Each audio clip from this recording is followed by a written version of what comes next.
ನಮಸ್ಕಾರ ಸ್ಪರ್ಧಾ ಸ್ನೇಹಿತರೆ, ತಮಗೆಲ್ಲರಿಗೂ ಮಹಿಮಾ ಯೂಟ್ಯೂಬ್ ಚಾನಲ್ಗೆ ಆತ್ಮೀಯ ಸ್ವಾಗತ. ನಾನು ನಿಮ್ಮ ಮರಿಸ್ವಾಮಿ ಉಮಲೂಟಿ. ಸ್ನೇಹಿತರೆ, special class for PSI and PC ಮತ್ತು PSIಗೋಸ್ಕರ ಬೆಸ್ಟ್ ಕ್ವಶನ್ಗಳನ್ನು ಆಯ್ಕೆ ಮಾಡಿಕೊಂಡು ನಿಮ್ಮ ಮುಂದೆ ಬರ್ತಾ ಇದ್ದೀನಿ. ಇವತ್ತು ನಾನು 10ನೇ ವಿಡಿಯೋದ ಮುಖಾಂತರ ತಮ್ಮ ಮುಂದೆ ಬರ್ತಾ ಇದ್ದೀನಿ. ಈಗಾಗಲೇ 9 ವಿಡಿಯೋಗಳನ್ನು ಮಾಡಿದ್ದೀನಿ ಸ್ನೇಹಿತರೆ. ತುಂಬ ಪ್ರಮುಖವಾಗಿರ್ತಕ್ಕಂಥ ಕ್ವಶನ್ಗಳು ಇರ್ತವೆ. ಯಾರು ನೋಡಿಲ್ವೋ ಪ್ರೀವಿಯಸ್ ವಿಡಿಯೋಗಳನ್ನು, ಅವೆಲ್ಲವುಗಳು ಕೂಡ ಡಿಸ್ಕ್ರಿಪ್ಷನ್ ಬಾಕ್ಸಲ್ಲಿ ಅವುಗಳ ಲಿಂಕ್ ಇರುತ್ತೆ, ಅಲ್ಲಿ ಕೂಡ ಹೋಗಿ ನೀವು ಪ್ರೀವಿಯಸ್ ಕ್ಲಾಸಸ್ಗಳನ್ನು ನೋಡ್ಕೊಳ್ಬಹುದು. ಹಾಗಾದ್ರೆ ಇಲ್ಲಿ ಬರ್ತಕ್ಕಂಥ ಪ್ರಮುಖ 10 ಕ್ವಶನ್ಗಳು ನೋಡ್ತಾ ಹೋಗೋಣ.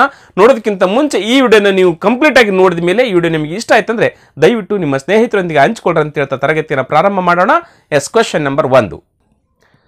3 ಮತ್ತು 4 ಗಂಟೆಗಳ ನಡುವೆ ಯಾವ ವೇಳೆಯಲ್ಲಿ ಗಂಟೆ ಮತ್ತು ನಿಮಿಷದ ಮುಳ್ಳುಗಳು ಪರಸ್ಪರ ವಿರುದ್ಧ ದಿಕ್ಕಿನಲ್ಲಿರುತ್ತವೆ? ನೋಡ್ರಿ, ಕ್ವಶನ್ ಏನ್ ಕೇಳಿದ್ರೆ 3 ಗಂಟೆಯಿಂದ 4 ಗಂಟೆಗಳ ಒಳಗಡೆ ಗಂಟೆ ಮುಳ್ಳು ಮತ್ತು ನಿಮಿಷದ ಮುಳ್ಳು ಪರಸ್ಪರ ಅಪೋಸಿಟ್ ಇರಬೇಕು. ಹೆಂಗೆ? ಈ ಕಡೆ ನಿಮ್ ಗಂಟೆ ಮುಳ್ಳು ಇತ್ತಂತಂದ್ರೆ ಅದಕ್ಕೆ ಅಪೋಸಿಟ್ ನಿಮಿಷದ ಮುಳ್ಳು ಇರಬೇಕು. ಅಪೋಸಿಟ್, ಹೌದಾ? ಈ ಕಡೆ ನಿಮಿಷದ ಮುಳ್ಳು, ಈ ಕಡೆ ಗಂಟೆ, ಈ ರೀತಿ ಅಪೋಸಿಟ್ ಇರತಕ್ಕಂಥದ್ದು ಯಾವ ಸಮಯದಲ್ಲಿ ಸಂಭವಿಸುತ್ತೆ? 3 ಗಂಟೆಯಿಂದ 4 ಗಂಟೆಗಳ ಮಧ್ಯದಲ್ಲಿ. ಕ್ಲಿಯರ್? ನಿಮಗೆ ಯಾವ ಸೂತ್ರ ಬೇಡ, ಒಂದು ಕ್ಷಣದಲ್ಲಿ ಉತ್ತರ ಕಂಡುಹಿಡಿಯಲಿಕ್ಕೆ ಕೊಡ್ತೀನಿ. ಈ ರೀತಿ ಕ್ವಶನ್ಗಳು ಬಂದಾಗ ಏನ್ ಮಾಡಬೇಕು ಗೊತ್ತಾ? ಇಲ್ಲಿ 3 ರಿಂದ 4 ಗಂಟೆ ಅಂದಾಗ ಇದು 3 ಗಂಟೆ ಫಿಕ್ಸ್ ಆಗ್ಬೇಕು. ನಾವು 3 ಗಂಟೆ ಆದ್ಮೇಲೆ ಸಂಭವಿಸುತ್ತೆ, 4 ಗಂಟೆ ಆದ್ಮೇಲೆ ಸಂಭವಿಸಲ್ಲ. ಅದು 3 ಮತ್ತು 4ರ ಮಿಡಲ್ ಅಂತಂದ್ರೆ 3 ಗಂಟೆಗಳಲ್ಲಿ ಸಂಭವಿಸುತ್ತದು. ಹಾಗಾದ್ರೆ 3 ಗಂಟೆ ಇದು ಫಿಕ್ಸ್ ಆಯ್ತು. ಇಲ್ಲಿ 4 ಗಂಟೆ ಯಾವ್ದಿದ್ರೆ ಅದನ್ನ ತೆಗೆದಾಕ್ಬಿಟ್ರೆ ಮತ್ತೆ ಎಲಿಮಿನೇಟ್ ಮಾಡಿಬಿಡಿ. ಇಲ್ಲ 3 ಗಂಟೆ ಇರ್ತಕ್ಕಂಥದ್ದು ಮಾತ್ರ ಫಿಕ್ಸ್ ಆಯ್ತು. ಆದ್ರೆ ಮುಂದೆ ಯಾವ್ದಿರ್ಬೇಕು? ನಿಮಿಷ. ಇವೆಲ್ಲವೂ ನಿಮಿಷಗಳಲ್ಲಿ ಯಾವ್ದಿರ್ಬೇಕಂತಂದ್ರೆ ಸಿಂಪಲ್ ಒಂದು ಲಾಜಿಕ್ ಇದೆ ಇಲ್ಲಿ ನೋಡ್ರಿ. ಛೇದ ಬಿಟ್ಟು, ಛೇದ ಅನ್ನೋದು ಇದೆಯಲ್ಲ ಅದನ್ನ ಬಿಟ್ಟು ಬಿಡ್ರಿ, ಅದನ್ನ ಕೂಡಿಸ್ಕೊಳ್ಬಿಡ್ರಿ. ಛೇದ ಬಿಟ್ಟು ಉಳಿದಿರ್ತಕ್ಕಂಥ ಪೂರ್ಣಾಂಕ ಮತ್ತು ಅಂಶನ ಕೂಡಿಸಿದ್ರೆ ಕೊನೆಗೆ 0 ಬರಬೇಕು. ಅದುವೇ ಉತ್ತರ ಆಗಿರುತ್ತೆ. ಪೂರ್ಣಾಂಕ ಮತ್ತು ಅಂಶ ಇವೆರಡು ಕೂಡಿಸಿದ್ರೆ ಕೊನೆಗೆ 0 ಬರಬೇಕು.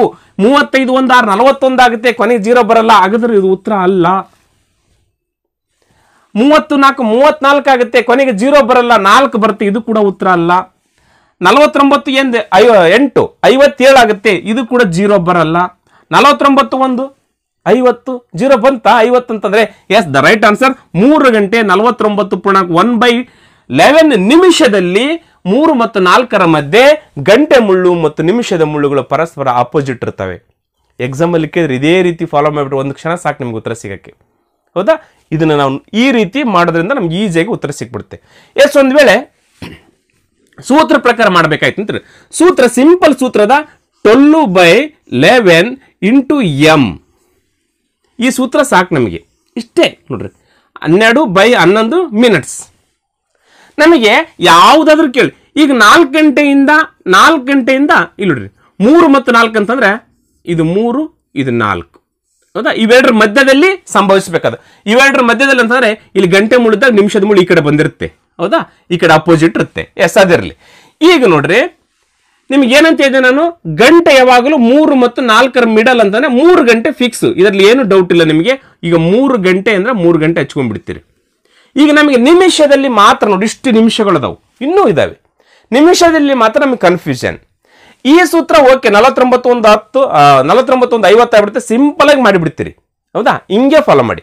ಸೂತ್ರ ಪ್ರಕಾರ ಅಂತಂದಾಗ ಈಗ ನಾವು 3 ಗಂಟೆ ಫಿಕ್ಸ್ ಆಯ್ತು. ಈಗ ನಿಮಿಷ ಸಲುವಾಗಿ ಈ ಒಂದು ಸೂತ್ರ ಹೆಂಗ್ ನೋಡ್ರಿ, 12 12 /11 ನಿಮಿಷ ಅವಧಚ್ಕೊಳ್ಬೇಕು.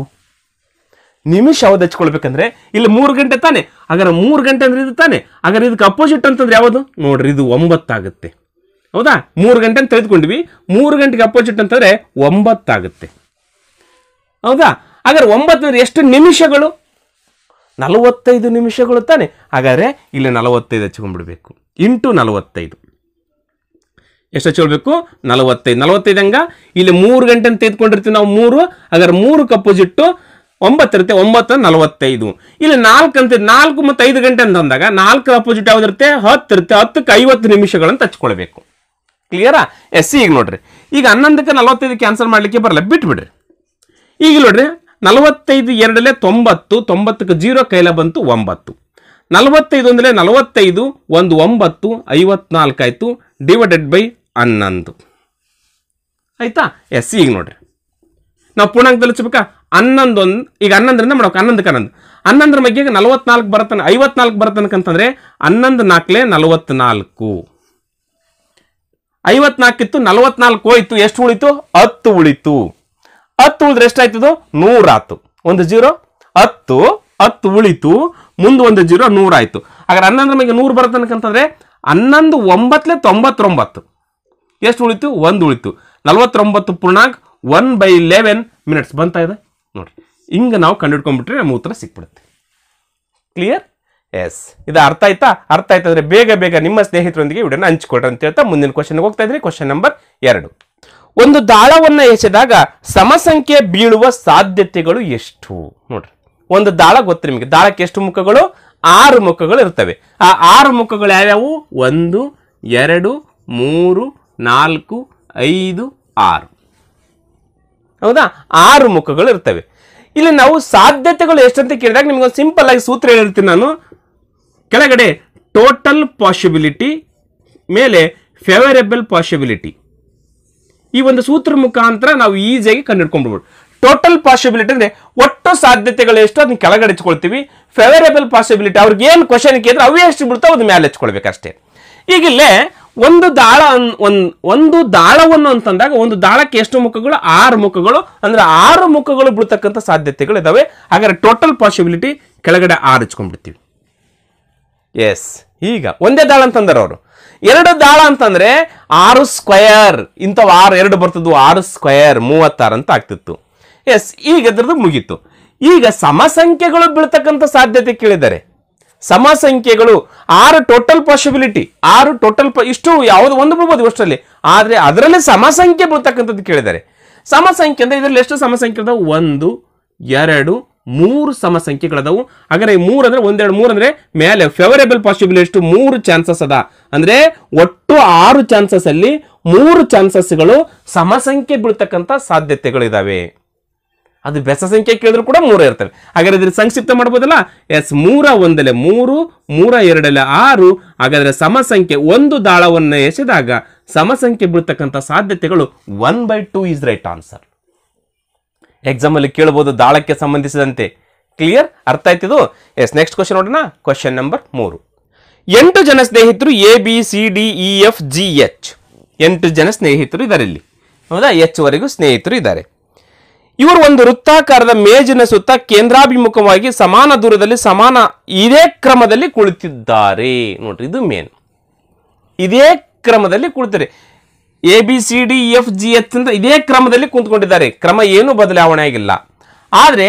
ಇದೊಂದು ಇದು ಮೇಜು ಎಲ್ಲರೂ ಈ ಕೇಂದ್ರಾಭಿಮುಖವಾಗಿ ಅಂದ್ರೆ ಕೇಂದ್ರಕ್ಕೆ ಮುಖ ಮಾಡಿ ಕುಳಿತುಕೊಂಡಿದ್ದಾರೆ ಅಂದ್ರೆ ಒಂದ ಕಡೆಗೆ ಮುಖ ಮಾಡಿ ಒಂದು ಮೇಜಿನ ಸುತ್ತ ಅಂದ್ರೆ ಯಾವಾಗಲೂ ಕೇಂದ್ರ ಅಭಿಮುಖವಾಗಿ ಅಂದ್ರೆ ಕೇಂದ್ರಕ್ಕೆ ಮುಖ ಮಾಡಿಕೊಂಡ ಕೂತ್ಕೊಂಡಿದ್ದಾರೆ ಕ್ಲಿಯರಾ ಇವು ಸುತ್ತು ನಿಮ್ಮ ದಿಕ್ಕುಗಳ ಬಗ್ಗೆ ಬರ್ದಿದ್ದೆ ನಾನು 8 ದಿಕ್ಕುಗಳ ಬಗ್ಗೆ ಊಯಿಪು ಆದ ನೈಪು ಇದನ್ನ ಯಾಕೆ ಬರ್ದೇನೆ ಅಂತ ಹೇಳಿದ್ರೆ ಮುಂದೆ ಕ್ವಶನ್ ಅದ ಮುಂದೆ ಏನು ಕೇಳಿದ್ರೆ ನೋಡ್ರಿ ಒಂದು ವೇಳೆ ಇಯು ವಾಯುವ್ಯ ದಿಕ್ಕಿನಲ್ಲಿ ಕುಳಿತಿದ್ದರೆ ವಾಯುವ್ಯ ದಿಕ್ಕಿದು ತಾನೆ ಎಸ್ ಇಲ್ಲಿ ಯಾರು ಕುಂತಾರಂತೆ ಈ ಕುಂತಿದ್ದಾನೆ ಹೌದಾ ಕ್ಲಿಯರ್ ಇದು ಇಯು ವಾಯುವ್ಯ ದಿಕ್ಕಿನಲ್ಲಿ ಕುಳಿತಿದ್ದರೆ ಜಿಯ ಮುಖವು ಯಾವ ದಿಕ್ಕಿಗೆ ಇರುತ್ತದೆ ಜಿಯ ಮುಖ ಯಾವ ದಿಕ್ಕಿಗೆ ಇರುತ್ತದೆ ಇರಲಿ ಈಗ ಕ್ರಮದಲ್ಲಿ ಏನು ಬದಲಾವಣೆ ಆಗಿಲ್ಲ ಹೌದಾ ಹಾಗಾದ್ರೆ ಇಲ್ಲಿ ಈ ಬಂದ್ರೆ ನಾವು ಹಿಂಗೆ ಕ್ಲಾಕ್ ವೈಸ್ ಬರಿತಾ ಹೋಗ್ಬೇಕಲ್ಲ ಹಾಗಾದ್ರೆ ಈ ಆದ್ಮೇಲೆ ಯಾವ್ದು ಬರುತ್ತೆ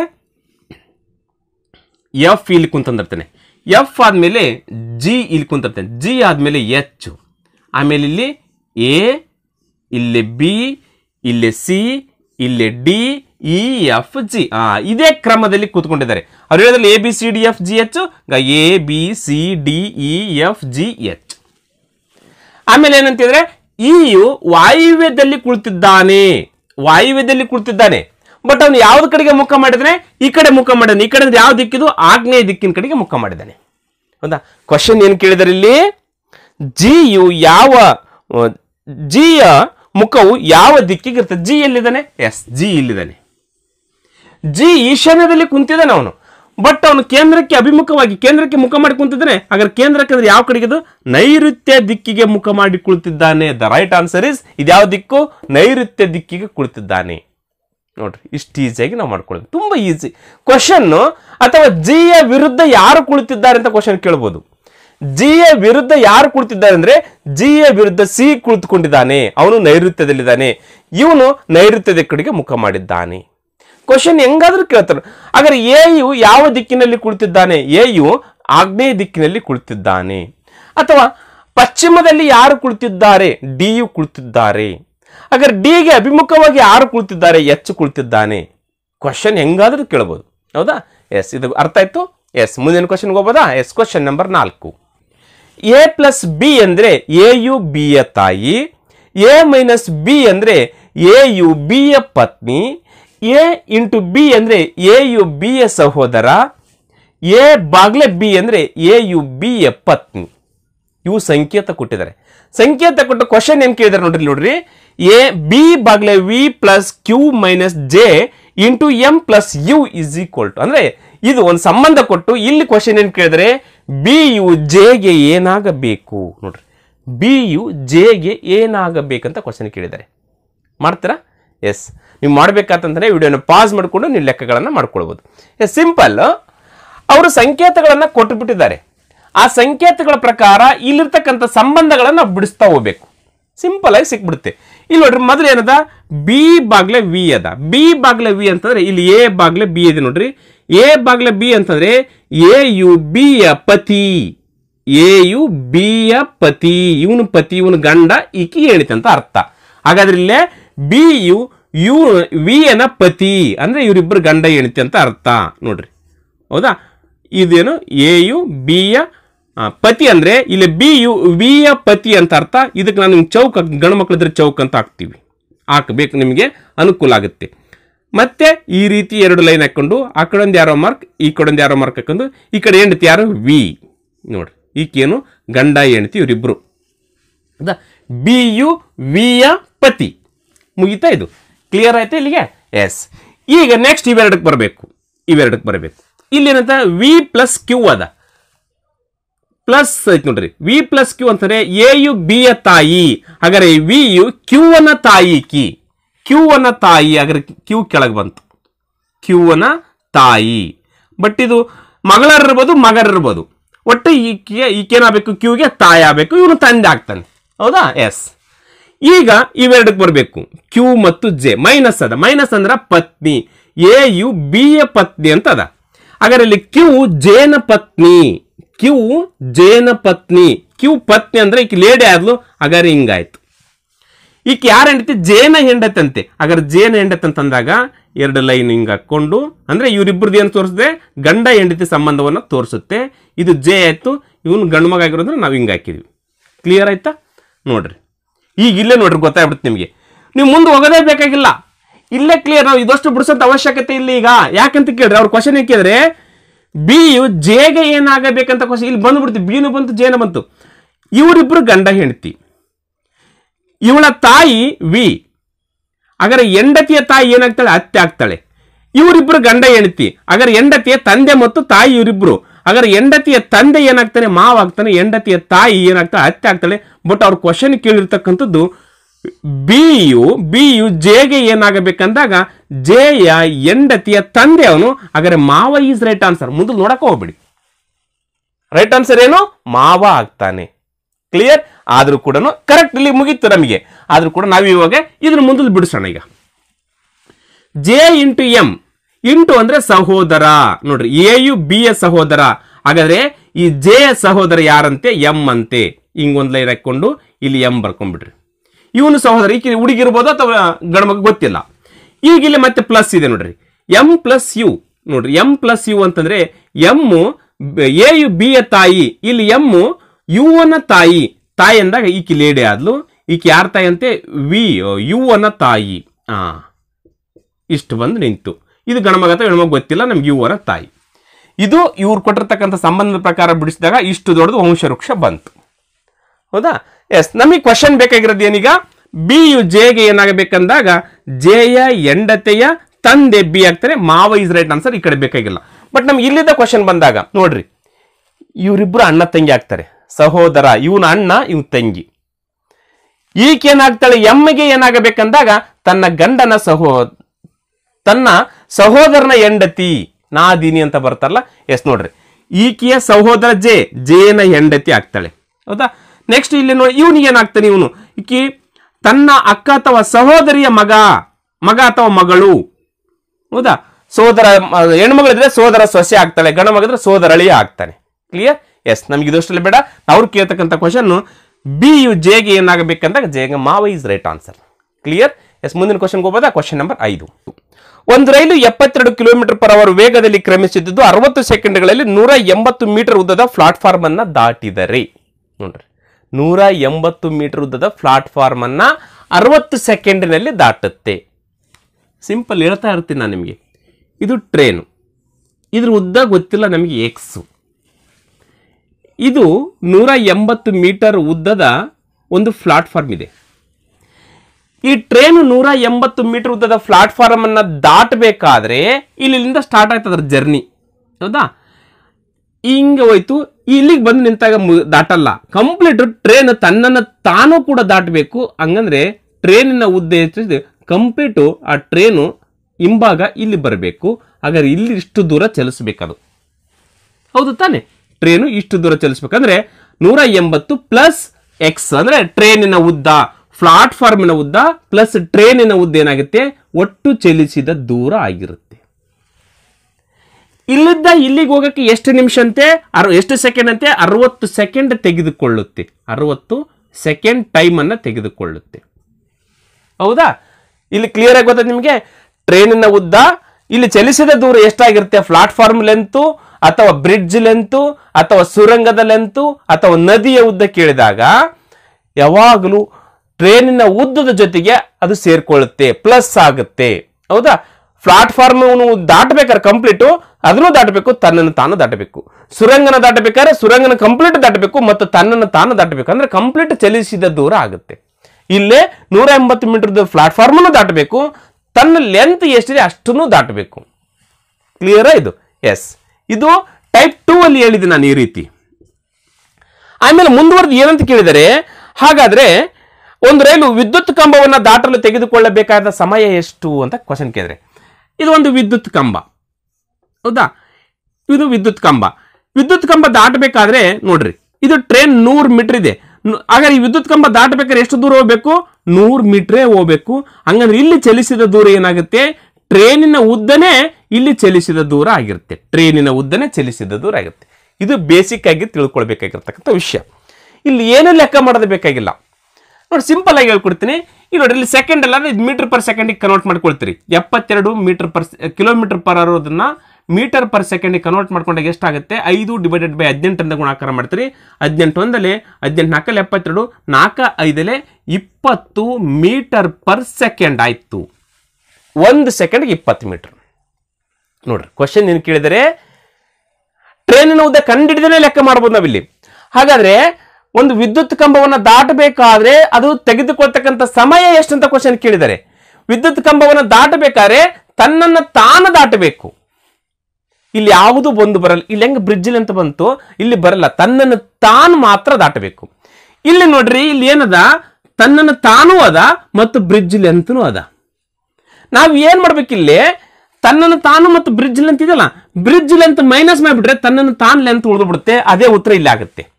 ಹಾಗಾದ್ರೆ ಬ್ರಿಡ್ಜ್ ಲೆಂತ್ ಎಷ್ಟದ, 180 ಮೀಟರ್ ಅದ. 1 ಸೆಕೆಂಡ್ಗೆ ಇದು ಟೋಟಲ್ 60 ಸೆಕೆಂಡ್ ತೆಗೆದುಕೊಳ್ಳುತ್ತೆ. ಇಲ್ಲಿದ್ದು ಇಲ್ಲಿಗೆ ಹೋಗಕ್ಕೆ 60 ಸೆಕೆಂಡ್. ಹಾಗಾದ್ರೆ 180 ಮೀಟರ್ ಹೋಗಕ್ಕೆ ಎಷ್ಟು ಸೆಕೆಂಡ್ ತೆಗೆದುಕೊಳ್ಳುತ್ತಾ, ಅದನ್ನು ಮೈನಸ್ ಮಾಡಿಬಿಡೋಣ. ಟೋಟಲ್ 60. ಹಾಗಾದ್ರೆ 180 ಮೀಟರ್ ಹೋಗಕ್ಕೆ ಎಷ್ಟು ಟೈಮ್ ತೆಗೆದುಕೊಳ್ತಾ ಅದನ್ನ ಮೈನಸ್ ಮಾಡಿಬಿಟ್ರೆ ಉಳಿದಿರ್ತಕ್ಕಂಥದ್ದು ತನ್ನನ್ನು ತಾನು ದಾಟಿದಂಗೆ ತಾನೆ. ಎಷ್ಟೊತ್ತು ಬೇಕು ಇದಕ್ಕೆ?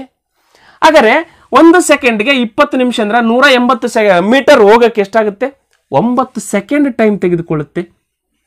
ನೋಡ್ರಿ, ಎಷ್ಟಾಗುತ್ತೆ, 180 divided by 20 metre per second ತಾನೆ. Time is equal to distance divided by speed. ಇದು ಡಿಸ್ಟೆನ್ಸ್, ಇದು ಸ್ಪೀಡು. E0 2 1 2 9 9 ಸೆಕೆಂಡ್ ಟೈಮ್ ಅನ್ನ ತೆಗೆದುಕೊಳ್ಳುತ್ತೆ. ಹೌದು ತಾನೆ? ಎಸ್, ಕ್ಷಣಾರ್ಧದಲ್ಲಿ ಸಾಕು ಉತ್ತರ ಸಿಗ್ಲಿಕ್ಕೆ ನಿಮ್ಗೆ. Total 60 second. ಈಗಾಗಲೇ ಇದು 9 ಸೆಕೆಂಡ್ ತೆಗೆದುಕೊಂಡ್ರೆ ತನ್ನನ್ನು ತಾನು ದಾಟಲಿಕ್ಕೆ ಎಷ್ಟು ಸೆಕೆಂಡು, 51 ಸೆಕೆಂಡು. ಹಾಗಾದ್ರೆ ತನ್ನನ್ನು ತಾನು ದಾಟಬೇಕಾದ್ರೆ ಅಂದ್ರೆ ಆ ಒಂದು ವಿದ್ಯುತ್ ಕಂಬವನ್ನು ದಾಟಬೇಕಾದ್ರೆ ಎಷ್ಟು ಸೆಕೆಂಡ್ ತೆಗೆದುಕೊಳ್ಳುತ್ತೆ, 51 ಸೆಕೆಂಡ್ ಇಸ್ ರೈಟ್ ಆನ್ಸರ್. ಒಂದು ಕ್ಷಣ ಸಾಕು. ಇಷ್ಟು ಈಸಿಯಾಗಿ ನಾವು ಮಾಡ್ಕೊಳ್ಬೋದು. ಸರ್ ಇಲ್ಲ ನಾವು ಲೆಕ್ಕನ ಮಾಡ್ಬೇಕಂತಂದ್ರೆ ನಾವು ಮೊದಲು ಈ ಒಂದು ಲೆಕ್ಕ ಮಾಡ್ಕೊಳ್ಬೇಕು. ಟ್ರೈನಿನ ಉದ್ದ ಸಿಗುತ್ತೆ. ಟ್ರೈನಿನ ಉದ್ದ ಸಿಕ್ಕ ಮೇಲೆ ಮತ್ತೆ ನಾವು ಈ ಒಂದು ಟ್ರೈನಿನ ಪ್ರಕಾರ ಚಲಿಸಿದ ದೂರ ಟೈಮ್ ಕಂಡು ಹಿಡ್ಕೊಳ್ಬೇಕು. Time is equal to distance divided by speed ಬರ್ತಲ್ಲ, ಆ ಸೂತ್ರದ ಮುಖಾಂತರ ಮಾಡಿದಾಗ ನಮಗೆ ಟೋಟಲ್ ಲೆಕ್ಕ ಮಾಡಿದಂಗೆ ಆಗುತ್ತೆ. ಎಸ್, ಅದನ್ನು ಕೂಡ ಮಾಡಿ ತೋರಿಸ್ತೀನಿ ನೋಡ್ರಿ. ಇಲ್ಲಿ ಏನದ 70 ಮೀಟರ್ ಡಿಸ್ಟೆನ್ಸ್ ಏನಂತ ಹೇಳಿದೆ ನಾನು, 180 ಪ್ಲಸ್ ಟ್ರೈನಿನ ಉದ್ದ. ಹೌದಾ? Yes, distance equal to time into speed. Distance ಎಷ್ಟದ 180 ಮೀಟರ್ ಅದ plus X metre is equal to ಇನ್ನು ತೆಗಿತೀನಿ, ಬೇಡ ಇದು 9 ಸೆಕೆಂಡ್ ಬರ್ಕೊಳ್ಳೋಸಲು ತಿಳಿಸಿದೆ. ಟೈಮ್ ಎಷ್ಟದ 60, ಟೈಮ್ ಇಂಟು ಸ್ಪೀಡ್ ಗುಣಾಕಾರ ಮಾಡಿ ಹೆಚ್ಚಿಬಿಡಿ. ಟೈಮ್ ಇಂಟು ಸ್ಪೀಡ್ 6 7 12 1200 ಆಯ್ತು. ಹೌದಾ? ನಮಗೆ ಬೇಕಾದ್ರೆ x value is equal to 1200 ಈ ಪ್ಲಸ್ 180 ಈ ಕಡೆ ಬಂದ್ರೆ minus 180. X is equal to 1200 180 ಅಂದ್ರೆ 1020 ಟ್ರೇನಿನ ಉದ್ದ ಸಿಕ್ತು. ನೋಡ್ರಿ, ಇಷ್ಟು ಈಜಿ ಸಿಕ್ತು ನಮಗೆ.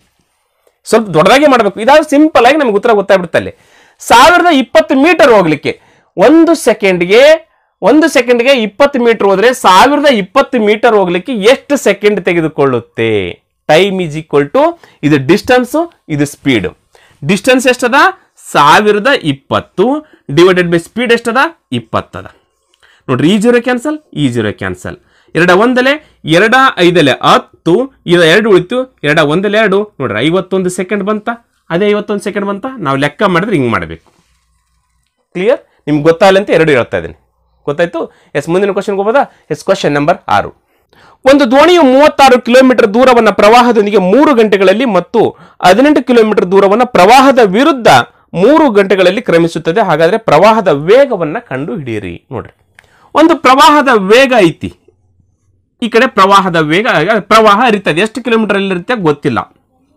ಬಟ್ ಇದ್ರ ಜೊತೆಗೆ ಹರಿವಾಗ 30 ಕಿಲೋಮೀಟರ್ ಹೋಗ್ಬೇಕಾದ್ರೆ 3 ಗಂಟೆ ಟೈಮ್ ಅನ್ನು ತೆಗೆದುಕೊಳ್ಳುತ್ತೆ. 36 ಕಿಲೋಮೀಟರ್ ಹೋಗಬೇಕಾದ್ರೆ 3 ಗಂಟೆ ಟೈಮ್ ಅನ್ನು ತೆಗೆದುಕೊಳ್ಳುತ್ತೆ ಈ ಕಡೆ ಹೋಗುವಾಗ. ಇದಕ್ಕೆ ಡೌನ್ ಸ್ಟ್ರೀಮ್ ಅಂತ ಕರಿತೀವಿ. ಹಾಗಾದ್ರೆ ಡೌನ್ ಸ್ಟ್ರೀಮ್ ಸ್ಪೀಡ್ ಎಷ್ಟಾಗುತ್ತೆ ನೋಡ್ರಿ. ಡೌನ್ ಸ್ಟ್ರೀಮ್ ಸ್ಪೀಡ್ ಎಷ್ಟಾಗುತ್ತೆ ನೋಡ್ರಿ. ಸ್ಪೀಡ್ ಎಷ್ಟಾಗುತ್ತೆ? 36 ಕಿಲೋಮೀಟರ್ ಹೋಗಕ್ಕೆ 3 ಗಂಟೆ ಅಂದ್ರೆ 1 ಗಂಟೆಗೆ ಎಷ್ಟು ಹೊತ್ತೆ? 3 1 3 3 1 3 3 12 ಕಿಲೋಮೀಟರ್ ಪರ್ ಅವರ್ ಆಗುತ್ತೆ. ನೋಡ್ರಿ, 36 ಕಿಲೋಮೀಟರ್ ಹೋಗಕ್ಕೆ ಡೌನ್ ಸ್ಟ್ರೀಮ್ ತಾನೇ ಅದು. ಡೌನ್ ಸ್ಟ್ರೀಮ್ ಅಂತಂದ್ರೆ ಇದ್ರಲ್ಲಿ ಏನೇನಿರ್ತಾವ? ಬೋಟ್ ಸ್ಪೀಡು ಪ್ಲಸ್ ನೀರಿನ ಸ್ಪೀಡ್, ಅದು ತಳ್ಳುತ್ತೆ ಹಿಂಗ್ ಹೋಗುವಾಗ, 2 ಕೂಡಿಸುತ್ತೆ, ಸ್ಪೀಡ್ ಜಾಸ್ತಿ ಆಗುತ್ತೆ. ಅದ್ರಲ್ಲಿ ಏನೇನಿರ್ತಾವ ಅಂತ ಹೇಳಿದೆ ನಾನು? Stream speed plus boat speed. ಹೌದಾ? ಎಸ್, ಹಂಗಂದ್ರೆ ಎಷ್ಟಾಯ್ತು? 3 ಆಯ್ತು. 3 1 3 12 ಕಿಲೋಮೀಟರ್ ಪರ್ ಅವರ್ ಆಯ್ತು. ಈ 12 ಕಿಲೋಮೀಟರ್ ಪರ್ ಅವರ್ ಏನೇನಿರುತ್ತೆ? ಬೋಟ್ ಸ್ಪೀಡು ಇರ್ತತಿ, ಜೊತೆಗೆ ನೀರು ಕೂಡ ತಿಳ್ತಲ್ಲ, ನೀರಿನ ಸ್ಪೀಡು ಇರುತ್ತೆ. ಇದೊಂದು ತಿಳ್ಕೊಂಬಿಡಿ. ನೆಕ್ಸ್ಟ್ ಅಪ್ ಸ್ಟ್ರೀಮ್ ಬಗ್ಗೆ ಬರ್ತೀನಿ ನಾನು. ಅಪ್ ಸ್ಟ್ರೀಮ್ ಅಂತಂದ್ರೆ ಈ ಕಡೆ ನೀರಿಗೆ ವಿರುದ್ಧ ಬರುತ್ತೆ. ಈಗ ಬೋಟ್ ನೀರಿಗೆ ವಿರುದ್ಧ ಬೋಟ್ ಬರುತ್ತೆ ಈಗ. ಹೌದಾ?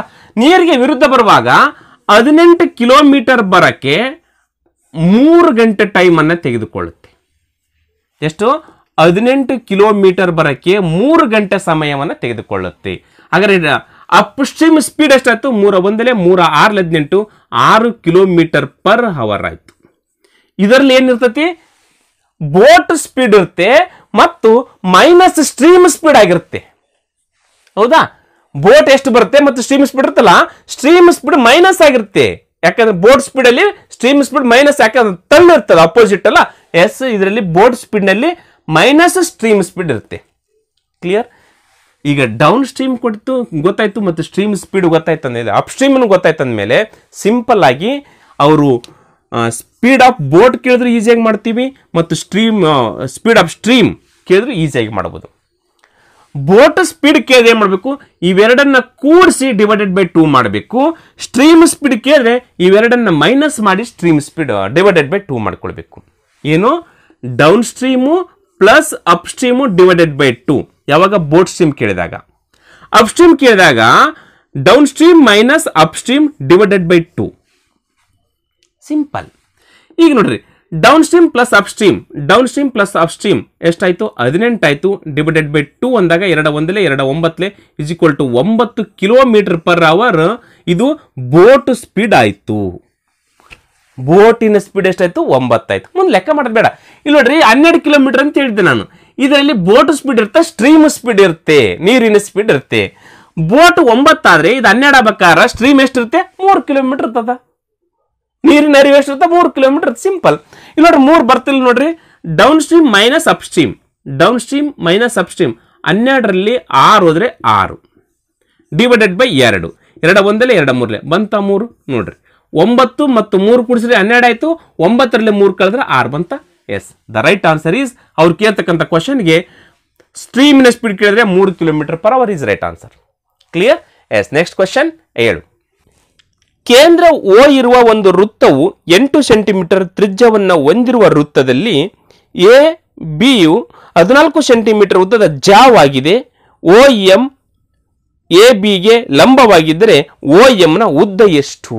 ನೋಡ್ರಿ, ಇದು ಓ ಅಂತಕ್ಕಂಥ ಒಂದು ವೃತ್ತ.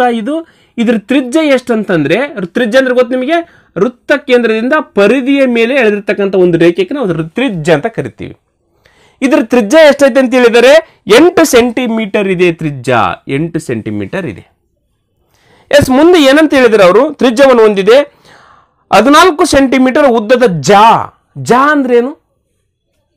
ಜಾ ಅಂದ್ರೆ ವೃತ್ತದ ಒಂದು ಪರಿಧಿಯಿಂದ ಅದೇ ವೃತ್ತದ ಇನ್ನೊಂದು ಪರಿಧಿ ಕಡೆಗೆ, ಅಂದ್ರೆ ವೃತ್ತದ ಪರಿಧಿಯ ಒಂದು ಭಾಗದಿಂದ ಇನ್ನೊಂದು ಭಾಗ ಕಡೆ ನೇರವಾಗಿ ಎಳಿತಕ್ಕಂಥ ಒಂದು ರೇಖೆ. ಇದು ಕೇಂದ್ರ ಬಿಂದುವಿನ ಮೂಲಕ ಹಾದು ಹೋಗಂಗಿಲ್ಲ. ಹೌದಾ? ಕೇಂದ್ರ ಬಿಂದುವಿನ ಮೂಲಕ ಹಾದು ಹೋಗುವಂತಂಗಿಲ್ಲ. ಒಂದು ವೇಳೆ ಕೇಂದ್ರ ಬಿಂದುವಿನ ಮೂಲಕ ಹಾದು ಹೋಗಿದ್ರೆ ಅದಕ್ಕೆ ನಾವು ವ್ಯಾಸ ಅಂತ ಕರಿತೀವಿ, ಡಯಾಮೀಟರ್. ಇದಕ್ಕೆ ನಾವೇನಂತ ಕರಿತೀವಿ? ಜಾ ಅಂತ ಕರಿತೀವಿ. ಇದ್ರ ಉದ್ದ ಎಷ್ಟಂತೆ? 14 ಸೆಂಟಿಮೀಟರ್ ಅಂತ ಕೊಟ್ಟಿದ್ದಾರೆ. ಹೌದಾ? ಇದಕ್ಕೇನು 14 ಸೆಂಟಿಮೀಟರ್. ಈಗ ಇಲ್ಲಿ ಮುಂದೆ ಏನಂತ ಹೇಳಿದ್ರೆ ಓ ಎಂ ಓ ಬಿಗೆ ಲಂಬವಾಗಿದೆ. ಇದಕ್ಕೆ ಏನ್ ಕೊಟ್ರೆ? A B. ನೋಡ್ರಿ, ಇದು ಎ ಬಿ. ಇದು ಟೋಟಲ್ ಎಷ್ಟದ? 14 ಸೆಂಟಿಮೀಟರ್ ಅದ. ಓ ಎಂ ಎ ಬಿಗೆ ಲಂಬ. ನೋಡ್ರಿ, ಎ ಬಿಗೆ ಲಂಬ. ಇದು ಲಂಬ ಆಯ್ತಾ? ಇದು ಲಂಬ. ಈಗ ನೋಡ್ರಿ, ತ್ರಿಜ್ಯ ಇಲ್ಲಿ 8 ಸೆಂಟಿಮೀಟರ್ ಅಲ್ಲ. ಈಗ ವೃತ್ತ ಕೇಂದ್ರದ ಮೂಲಕ ತ್ರಿಜ್ಯ ಇದು ನೋಡ್ರಿ, ತ್ರಿಜ್ಯ ಇದೆಷ್ಟಂತೆ? 8 ಸೆಂಟಿಮೀಟರ್ ಅಂತ ಕೊಟ್ಟಿದ್ದಾರೆ. ಹೌದಾ? ಇಲ್ಲಿದ್ದ ಇಲ್ಲಿಗೆ ಎಷ್ಟಿರುತ್ತೆ? ಇದು ಕೂಡ ಅಷ್ಟೇ. ಈ ತ್ರಿಜ್ಯನೇ ಇವೆರಡು ಎಷ್ಟಿದೆ? ಟೋಟಲ್ ಇಲ್ಲಿದ್ದ ಇಲ್ಲಿಗೆ 14 ಅದ. ಹಾಗಾದ್ರೆ ಇದು ಎಷ್ಟು? 7 ಇರುತ್ತೆ. ಇದು ಎಷ್ಟಿರುತ್ತೆ? 7 ಇರುತ್ತೆ. ಇದು ಸೆಂಟರ್ ಬಂದಿರುತ್ತೆ. ಇಲ್ಲಿದ್ದ ಈ ಕಡೆ 7, ಇಲ್ಲಿದ್ದ ಈ ಕಡೆ 7, ನಡುವೆ ಕರೆಕ್ಟ್ ಇರುತ್ತೆ. ಇದು 8 ಆಯ್ತು. ಇದು ಲಂಬ ಕೋನ ತ್ರಿಭುಜ ಆಯ್ತು. ಎಷ್ಟು ಸಿಂಪಲ್ ಮಾಡಿದ್ವಿ ನೋಡ್ರಿ. ಈಗ ನೋಡ್ರಿ,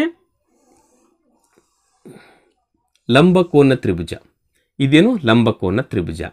ಇದು 7 ಇದೆ, ಇದು 8 ಇದೆ. ಇದು ಹೈಟ್ ಗೊತ್ತಿಲ್ಲ ನಮಗೆ, ಇದು ಗೊತ್ತಿಲ್ಲ ನಮಗೆ. ಹೌದಾ? ಇದು ಎ, ಇದು ಬಿ, ಇದು ಸಿ ಅಂತ ಇಟ್ಕೊಳ್ರಿ. ಇದು ಲಂಬಕೋನ ತ್ರಿಭುಜದಲ್ಲಿ ಎ ಬಿ ಸಿ. ಕ್ಲಿಯರಾ? ಇದು ವಿಕರ್ಣ ಗೊತ್ತು ನಮಗೆ, ವಿಕರ್ಣ ಗೊತ್ತು. ಕೆಳಗಡೆ ಇರ್ತಕ್ಕಂಥದ್ದು ಪಾದನೂ ಗೊತ್ತು. ಹೈಟ್ ಗೊತ್ತಿಲ್ಲ ನಮಗೆ. ಇಲ್ಲಿ ಕೂಡ ಹೈಟ್ ಗೊತ್ತಿಲ್ಲ. ಕ್ವಶನ್ ಏನು ಕೇಳಿದಾರೆ ನೋಡೋಣ. ಹಾಗಾದ್ರೆ ಓ ಎಂ ನ ಉದ್ದ ಎಷ್ಟು? ನೋಡ್ರಿ, ಓ ಎಂ ಇದು ನೋಡ್ರಿ, ಇದು ಎಂ. ಓ ಎಂ ಎ ಬಿಗೆ ಲಂಬವಾಗಿದೆ ಅಂತ ಹೇಳಿದ್ರೆ ಓ ಎಂ ನ ಉದ್ದ ಎಷ್ಟು? ಇಲ್ಲೇ ಎ ಬಿ ಕಂಡಿಡ್ಕೊಂಡ್ಬಿಟ್ರೆ ಉತ್ತರ ಮುಗೀತು ನಮಗೆ. ಅದೇ ಪೈಥಾಗೋರಸನ ಪ್ರಮೇಯ. ಪೈಥಾಗೋರಸನ ಪ್ರಮೇಯ ಏನು? A C square is equal to A B square plus B C square. ಹೌದು ತಾನೆ? ಸೂತ್ರ ತಾನೆ ಇದು. ಎ ಸಿ ಸ್ಕ್ವಯರ್ ಅಂದ್ರೆ ಎಷ್ಟು? 8 square plus A B square ಗೊತ್ತಿಲ್ಲ, ಅದನ್ನೇ ಕಂಡುಹಿಡಿಬೇಕು ನಾವು. A O M. ಹಾಗಾದ್ರೆ ಇದೇನಿದು? A B is equal to A B square. ಹೌದಾ? Plus B C square. B C square ಅಂದ್ರೆ ಎಷ್ಟು? ಇಲ್ಲಿ ಹೇಳದ, ಇಲ್ಲಿ ಹೇಳತ್ತಾನೆ ಎ ಎಂ. ಹೌದಾ? 7 ಸ್ಕ್ವಯರ್. ಕ್ಲಿಯರಾ? ಎಸ್. ಈಗ ನೋಡ್ರಿ, ನಾವು ಕಂಡುಹಿಡಬೇಕಾಗಿದ್ದು ಎ ಬಿ ಸ್ಕ್ವಯರ್. ನೋಡ್ರಿ, A B square is equal to 8 square is equal to ಅಂದ್ರೆ 8 ಸ್ಕ್ವಯರ್ ಅಂದ್ರೆ ಎಷ್ಟು? 8 8 64. ಆಯ್ತಾ? ನೋಡ್ರಿ, ಇಸ್ ಈಕ್ವಲ್ ಈ ಕಡೆ, ಇಸ್ ಈಕ್ವಲ್ ಈ ಕಡೆ, ಇಷ್ಟೇ ಬಂದಿದೆ. ಏನು ಚೇಂಜಸ್ ಮಾಡಿಲ್ಲ ನಾವು. ಈಗಿಲ್ಲೇ ನಿಮ್ಗೆ ಕನ್ಫ್ಯೂಷನ್ ಆಗುತ್ತೆ, ಬೇಡ. ಇಷ್ಟಪ್ಪು ಕಂಪ್ಲೀಟ್ ಇದು ಈ ಕಡೆ ತರ್ತೀನಿ ನಾನು ನಿಮಗೆ. ಹೌದಾ? A B square plus 7 square is equal to 8 square. ಏನು ಚೇಂಜಸ್ ಮಾಡಿಲ್ಲ ನಾನು. A B square plus 7 square ಈ ಕಡೆ ಅದ, 8 ಸ್ಕ್ವಯರ್ ಈ ಕಡೆ ಅದ. ಈಗ ನೋಡ್ರಿ, A B square is equal to 8 square ಅಂದ್ರೆ ಎಷ್ಟು? 8 8 64. ಈಗ ಇಲ್ಲಿ ಪ್ಲಸ್ 7 ಸ್ಕ್ವಯರ್ ಅದ, ಈ ಕಡೆ ಬಂದ್ರೆ 7 ಸ್ಕ್ವಯರ್ ಎಷ್ಟತ್ತೆ? 7 7 49 ಈ ಕಡೆ ಬಂತು. ಕ್ಲಿಯರ್ ಆಯ್ತಾ? ಏನು ಚೇಂಜಸ್ ಮಾಡಿಲ್ಲ ನಾನು. ಹೌದಾ? ಈ ಚಿಹ್ನೆ ಇದ್ದದನ್ನು ಮಾತ್ರ ಪ್ಲಸ್ ಇದ್ದದ್ದು ಮೈನಸ್ ಮಾಡಿಕೊಂಡಿದ್ದೀನಿ. A B square is equal to 64ರಲ್ಲಿ 49 ಮೈನಸ್ ಮಾಡಿದ್ರೆ ಎಷ್ಟಾಗುತ್ತೆ? 4ರಲ್ಲಿ 9 ಹೋಗಲ್ಲ, 14ರಲ್ಲಿ 9 5 ಕೈಲ ಬಂತು 1, 6ರಲ್ಲಿ 5 ಅಂದರೆ 1. ಇದು 20 ಆದರೆ A B is equal to 5 ಅಂತ ಹಚ್ತಿದ್ವಿ, 25 ಆಗಿದ್ರೆ. ಬಟ್ ಇದು A B is equal to ನಾವು ಮುಂದೆ ಮಾಡ್ಲಿಕ್ಕೆ ಗೊತ್ತಿಲ್ಲ. A B is equal to √15. ಆಯ್ಕೆಯಲ್ಲಿ ಇಷ್ಟೇ ಇದೆ. √15 ಇದೆಯಲ್ಲ ಆಯ್ಕೆಯಲ್ಲಿ. ಎಸ್, √15 ಸೆಂಟಿಮೀಟರ್ ಆಯ್ಕೆ. D is right answer. ಇಷ್ಟೇ. ಹಾಗಾದ್ರೆ ಇದ್ರ ಉದ್ದ ಎಷ್ಟಾಗುತ್ತೆ? √5 centimetre, 15 centimetre is right answer. ಇಷ್ಟು ಮಾಡ್ಬೇಕು ನಾವು ಇದನ್ನ. ಕ್ಲಿಯರ್? ಪೈಥಾಗೋರಸ್ನ ಪ್ರಮೇಯನೇ ಈ ರೀತಿ ಗೊತ್ತಾಗಿರುತ್ತೆ. ಇಲ್ಲಿ ನಿಮಗೆ ಜಾ ಅಂದ್ರೇನು, ವ್ಯಾಸ ಅಂದ್ರೇನು, ವೃತ್ತ ಕೇಂದ್ರ ಅಂದ್ರೇನು, ಪರಿಧಿ ಅಂದ್ರೇನು, ಇವೆಲ್ಲವುಗಳ ಬಗ್ಗೆ ಕಂಪ್ಲೀಟ್ ಆಗಿ ಕ್ಲೀನ್. ಕೌನ್ಸ್ ಅಂತ ಬರುತ್ತೆ, ಹೌದಾ? ಅದ್ರ ಬಗ್ಗೆ ಬಂದಾಗ ನಾನು ಹೇಳ್ತೀನಿ. ನೆಕ್ಸ್ಟ್ ಗೊತ್ತಾಯ್ತು? Yes, next question 8. 2x + y = 8, xy = 6 ಆದರೆ 4x² + y² ನ ಮೌಲ್ಯವೇನು? ನೋಡ್ರಿ, 2x + y = 10 ಅಂತೆ, xy = r ಅಂತೆ. ಕ್ವಶನ್ ಏನು ಕೇಳಿದ್ರೆ ಹಾಗಾದ್ರೆ 4x² + y², ಹೌದು ತಾನೆ? ಎಸ್, 4x² + y² ನ ಮೌಲ್ಯವೇನು? ಇದಕ್ಕೆ ಸೂತ್ರ ಇದೆ. ಯಾವ ಸೂತ್ರ ಗೊತ್ತಿಲ್ಲ ನನಗೂ ಕೂಡ. ಯಾವ ಸೂತ್ರ ಮಾಡಬೇಕು ಗೊತ್ತಿಲ್ಲ. ಆದರೂ ಕೂಡ ನಮ್ಮದೇ ಆಗಿರ್ತಕ್ಕಂಥ ರೀತಿಯಲ್ಲಿ ಮಾಡಬೇಕಲ್ಲ ಇದನ್ನ. ನಮಗೆ ಸೂತ್ರನೇ ಗೊತ್ತಿಲ್ಲ, ನೆನಪು ಬರ್ತಾ ಇಲ್ಲ. a + b² ಸೂತ್ರ ಗೊತ್ತಿಲ್ಲ. ಏನು ಮಾಡಬೇಕು? ಸಿಂಪಲ್. ನಾವೇನು ತಿಳ್ಕೊಳ್ಬೇಕು? ಇಲ್ಲಿ ನೋಡಿ, ಎಕ್ಸ್ ಮತ್ತು y ವ್ಯಾಲ್ಯೂ ಗೊತ್ತಾಗಬೇಕು ನಮಗೆ ಅಷ್ಟೇ. ಎಕ್ಸ್ ಅಂದ್ರೆ ಎಷ್ಟು, y ಅಂದ್ರೆ ಎಷ್ಟು, ಹೌದಾ? ಇಲ್ಲಿ XY ಅಂದ್ರೆ ಏನು? ಗುಣಾಕಾರ ಅದ. ಹಾಗಾದ್ರೆ ಯಾವ ಎರಡು ಸಂಖ್ಯೆಗಳನ್ನ ಗುಣಾಕಾರ ಮಾಡಿದ್ರೆ r ಬರುತ್ತೆ ಅದು ಗೊತ್ತಾಗಬೇಕು ನಮಗೆ. ಒಂದು ಸಣ್ಣದಲ್ಲಿ ನೋಡೋಣ. 1ರಿಂದ 1 × 6. ಒಂದು ಸಂಖ್ಯೆ 1 ಆದ್ರೆ ಇನ್ನೊಂದು ಸಂಖ್ಯೆ ಏನಿರುತ್ತೆ? 6 ಇರುತ್ತೆ. 1 6ಲೆ 6, ಹೌದು ತಾನೆ? ಬಂತ? x = 1 ಆದ್ರೆ r = y = r ಆಗುತ್ತೆ. ಒಂದು ಚಾನ್ಸ್. ನೆಕ್ಸ್ಟ್ 2ಕ್ಕೆ ಬರೋಣ. 2 × 3 ನೋಡ್ರಿ. x = 2 ಆದ್ರೆ y = 3 ಆಗುತ್ತೆ.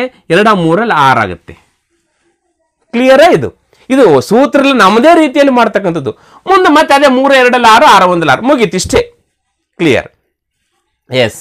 ಈಗ ನಾವು x = 1 ಅನ್ಕೊಂಡು y = r ಅನ್ಕೊಂಡು ಇದರಲ್ಲಿ ಮಾಡಿ ನೋಡ್ಬೇಕು. 8 ಬರ್ಬೇಕು ಉತ್ತರ. ಅದು ಹಂಗಂದ್ರೆ ಈಸಿ, ಲೆಕ್ಕ ಮುಗಿದು ಹೋಯ್ತು. ಅವ್ರು ಯಾವುದಾದ್ರೂ ಕ್ವಶನ್ ಕೇಳಿ. ಈಗ ನೋಡ್ರಿ, x = 1, ಅದರಲ್ಲಿ 2ಕ್ಕೆ ಮತ್ತು ಎಕ್ಸ್ಗೆ ಏನು ಗುಣಾಕಾರ ಐತಿ? 2 1ರಲ್ಲಿ 2 ಆಯ್ತು. 2ಕ್ಕೆ 1ಕ್ಕೆ ಗುಣ 2 ಆಯ್ತು. Plus y = ಎಷ್ಟಂತೆ? 6 ಅಂತೆ. ಹಾಗಾದ್ರೆ 6 ಮತ್ತು 2 ಎಷ್ಟಾಯ್ತು? 8 ಆತ. ಉತ್ತರ ಸು. ಹಾಗಾದ್ರೆ x = 1, y = r is right answer. Clear ಆಯ್ತಾ? ಎಕ್ಸ್ ಒಂದ್ ವೇಳೆ ನಾವು x = r ಮಾಡಿಕೊಂಡು ಅಂತ ಇಟ್ಕೊಳ್ರಿ. x = r ಮಾಡಿದ್ವಿ ಅಂದ್ರೆ 6 2ರಲ್ಲಿ ಎಷ್ಟಾಗುತ್ತೆ? 12 ಆಗುತ್ತೆ. ಪ್ಲಸ್ y = ಏನಾಗುತ್ತೆ? 1 ಆಗುತ್ತೆ. 1 y 1 ಆಗುತ್ತೆ. ಹಾಗಾದ್ರೆ 12 1 13 ಆಗುತ್ತೆ. ಇಲ್ಲಿ 8 ಐತಿ. ಹಾಗಾದ್ರೆ x = r ಅಲ್ಲ, x = 1 ಆಗುತ್ತೆ. ಇದು ಒಂದೇ ಉತ್ತರ. ಈಗ ಏನಾಯ್ತು? x value 1, y value r ಅಂತ ಕ್ಲಿಯರ್ ಆಯ್ತು ನಮಗೆ. ಸರ್ ಇವು ಬರ್ಬೋದಲ್ಲ ನೋಡ್ರಿ. x = 2 ತೆಗೆದುಕೊಂಡು ನೋಡ್ರಿ. ಈಗ x = 2, 2 2ರಲ್ಲಿ 4 ಆಯ್ತಾ? y = 3. ಇಲ್ಲಿ y 1 ಆದ. ಹಾಗಾದ್ರೆ ಪ್ಲಸ್ 3 ಮಾಡ್ರಿ. ಪ್ಲಸ್ 3 ಮಾಡ್ರಿ. 4 3 ಎಷ್ಟಾಯ್ತು? 7 ಆಯ್ತು. ಇಲ್ಲಿ ಎಷ್ಟಾಯ್ತು? 8 ಅದ. ಅದು ಕೂಡ ಬರಲ್ಲ ತಾನೆ. ಈಗ ನಾವು x = 3 ಮಾಡೋಣ. ಈಗ ನಿಮ್ಗೆ x = 1 ಆಯ್ತು, y = r ಆಯ್ತು. x = 3 ಮಾಡೋಣ. 3 2ರಲ್ಲಿ ಎಷ್ಟಾಗುತ್ತೆ? 6 ಆಯ್ತು. ಪ್ಲಸ್ ಇಲ್ಲಿ 2 ಇತ್ತು. 2 1ಲೆ 2 ಆಗುತ್ತೆ. 6 2 8 ಆಯ್ತು. ಎಸ್, x = 3 ಹೌದು, y = 2 ಹೌದು. ಇದು ಕೂಡ ಸಾಧ್ಯತೆಗಳಿದೆ ನೋಡ್ರಿ. ಇಲ್ಲಿ 2 ಸಾಧ್ಯತೆಗಳು ಬಂತು. ಇದು ಕೂಡ ಕರೆಕ್ಟ್ ಆಗಿ ಬಂತು. x = 3 ಮಾಡಿದ್ರು, x = 3, y = 2 ಮಾಡಿದ್ರು 8 ಬರುತ್ತೆ. x = 1 ಮಾಡಿ y = r ಮಾಡಿದ್ರು ಉತ್ತರ 8 ಬರುತ್ತೆ. ಎಸ್, ಇರ್ಲಿ. ಈಗ ಅವ್ರು ಏನು ಕ್ವಶನ್ ಕೇಳಿದ್ದಾರೆ? 4x² + y² ನ ವ್ಯಾಲ್ಯೂ ಕೇಳಿದ್ದಾರೆ, ಹೌದು ತಾನೆ? ಎಸ್, ಕೇಳಿ. ಈಗ ನಾವು ಮೊದಲು ಇದನ್ನ ಅಕೌಂಟ್ ಮಾಡೋಣ. x = 1, y = r ಅಕೌಂಟ್ ಮಾಡೋಣ. x = 1 ಅಕೌಂಟ್ ಮಾಡ್ತೀನಿ ನೋಡ್ರಿ. 4 ಇಂಟು x = 1 1 1ಲೆ 1 ಸ್ಕ್ವೇರ್ 1 1ರಲ್ಲಿ 1 ಆಯ್ತು. Plus y = ಎಷ್ಟದ? 6 ಅದ. 6 ಸ್ಕ್ವೇರ್ ಅಂದ್ರೆ 6ರಲ್ಲಿ 36 ಆಯ್ತು. ಇವೆರಡು ಗುಣಾಕಾರ 4 1ಲೆ 4 ಪ್ಲಸ್ 36, 4 36 ಎಷ್ಟಾಗುತ್ತೆ? 40 ಆಯ್ತು. The right answer is 40. Sir ಇದನ್ನ ಮಾಡಿದ್ರು ತಪ್ಪು ಬರ್ಬೋದಲ್ಲ? ಬೇರೆದು ಬರ್ಬೋದಲ್ಲ. ಇವೆರಡು ದೊಡ್ಡ ಸಂಖ್ಯೆಗಳದು, ಇಲ್ಲಿ 1 ಐತಿ 40 ಬಂತು, ಇಲ್ಲಿ 3 ಐತಿ, ಇಲ್ಲಿ 2 ಐತಿ, ಸ್ವಲ್ಪ ದೊಡ್ಡದಾಗುತ್ತೆ, 40ಕ್ಕಿಂತ ಜಾಸ್ತಿ ಬರ್ಬೋದು. ಎಸ್, ಇದಕ್ಕೆ ಯಾಕೆ ಮಾಡ್ತೀನಿ ನೋಡ್ರಿ, ಈಗ 40 ಬರುತ್ತೆ, ಅದು ಕೂಡ 4. ಹೌದಾ? Yes, into x is equal to 3.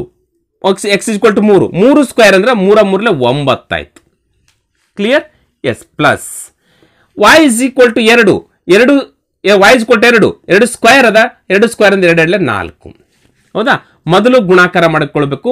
9 4 36 plus ಈ 4 4 36 4 40 ಬಂತು, ಅದೇ ಉತ್ತರ ನೋಡ್ರಿ. ಸೂತ್ರ ಇರಲಾದ್ರೆ ಲೆಕ್ಕ ಮಾಡ್ಕೊಳ್ತಕ್ಕಂಥದ್ದು. ಕ್ಲಿಯರ್? ಹಾಗಾದ್ರೆ ಎಕ್ಸ್ ಇಸ್ ಈಕ್ವಲ್ ಟು, ಇಲ್ಲಿ ಎಕ್ಸ್ ವ್ಯಾಲ್ಯೂ ವೈ ವ್ಯಾಲ್ಯೂ ಕೇಳಿಲ್ಲ, ಅವ್ರು ಕೇಳಿರ್ತಕ್ಕಂಥದ್ದು 4x² ಪ್ಲಸ್ y² ನ ವ್ಯಾಲ್ಯೂ ಕೇಳಿದ್ದಾರೆ. ನೀವು ಇದನ್ನ ಹಾಕೊಂಡು ಮಾಡಿದ್ರೂ ಉತ್ತರ 40 ಬರುತ್ತೆ, ಅಥವಾ ಇದನ್ನ ಹಾಕೊಂಡು ಮಾಡಿದ್ರು ಉತ್ತರ 40 ಬರುತ್ತೆ. ಯಾವ್ದಾದ್ರು ಒಂದು ಇಲ್ಲಿ ಮೊದಲು ಸಿಕ್ಬಿಡ್ತಿಲ್ಲ ನಮಗೆ, x plus 1 y plus 6. Yes, ಸೂತ್ರ ಮುಗೀತು. ಸೂತ್ರ ಪ್ರಕಾರ ಮಾಡಬೇಕಾಗಿತ್ತು ಅಂದ್ರೆ ಸ್ವಲ್ಪ ಕಷ್ಟ ಆಗುತ್ತೆ. a plus B whole square is equal to a² plus b² plus 2ab ಅಂತ ಮಾಡ್ಕೊಳ್ಬೇಕಾಗುತ್ತೆ. ಕ್ಲಿಯರ್? ಎಸ್, ಮುಂದಿನ ಕ್ವಶನ್ ಹೋಗೋದಾ? Question number 9. ಲಸಾ ಮಸಾ 2 ಸಂಖ್ಯೆಗಳು, ಮಸಾ 6 ಇದೆ, ಅವುಗಳ ಲಸಾ 120 ಇದೆ.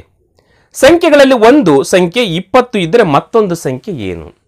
ಇಲ್ಲಿ ಯಾವುದೋ 2 ಸಂಖ್ಯೆ ಕೊಟ್ಟಿದ್ದಾರೆ, ಇಲ್ಲಿ ಯಾವುದೋ 2 ಸಂಖ್ಯೆ ಕೊಟ್ಟಿದ್ದಾರೆ.